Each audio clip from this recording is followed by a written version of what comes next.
కొంతమంది అమాయకంగా వెళ్ళి జామీన్ సంతకాలు ఎట్టేస్తుంటారు. కొంతమంది మాట తీలేరట. మాట తీయకపోతే మాట పడాలన్నమాట. అంటే సంతకం పెట్టమన్నారండి, పెట్టమంటే పెట్టేశానండి.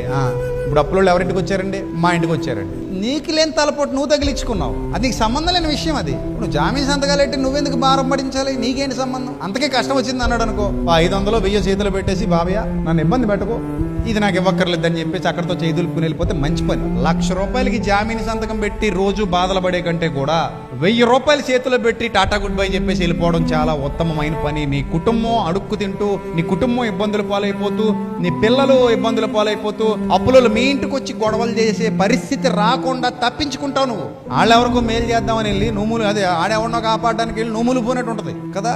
ఎప్పుడు అలాంటి తప్పుడు పనులు చేయకూడదు. నువ్వు మనశ్శాంతిగా ఉండాలి, నువ్వు సంతోషంగా ఉండాలి, నీ కుటుంబాన్ని జాగ్రత్తగా చూసుకోవాలంటే ఎంతవరకు సాగాలో అంతవరకే. అంతేగాని పూటబడి అప్పుల పాలైపోయి సంతకాలు పెట్టేసి ఇబ్బందులు పాలవడం మంచి పద్ధతి కాదు. నీ ఈత నువ్వు ఈతాలి, ఎవరి ఈత వాళ్లే ఈదుకోవాలి. నువ్వు చేసిన తప్పులకి నేనెందుకు జీతం అనుభవించాలి? నేనెందుకు బాధపడాలి? సహాయం వేరు, నువ్వు దూకుని గోతులో నేను దూకటం వేరు. నువ్వు దూకుని గోతులకు నన్ను నమ్ముకున్న వాళ్ళందరూ నాశనం అయిపోతారు. సహాయం వేరు, దాని లెక్కలు వేరు, దాని కొలతలు వేరు. ఈ డిఫరెన్స్ మీకు అర్థం కావాలి. ఈ డిఫరెన్స్ అర్థం కాకపోతే మీరు ఆ గోతులు పడిపోతారు. పాయింట్ అర్థమైంది అందరికీ?